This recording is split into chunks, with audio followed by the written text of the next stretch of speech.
Hi guys, what's up, so I'll be doing a quick vlog. So today is January 6th, time check, it's 5:15 in the afternoon, and I have to go home na guys because the cloud is so dark na. Kita na ko sa sitwasyon sa Panganod. It's still 5:15 but the surroundings is very dark na. Pagabot na to ito sa basakan, makita niyo. So makapanarado na sa canteen. Let's go. Take a look at that guys. Puro siyag kuan scene sa mga disaster ng mga movies ba. So ano siya ang ganap diri karon sa sitwasyon ng among Panganod.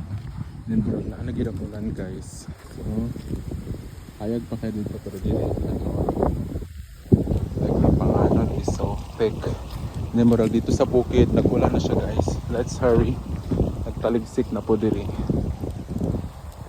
And that's all for today. So, nagtaligsik na gid siya. Hindi na dyan mapugnan ang ulan. Bye!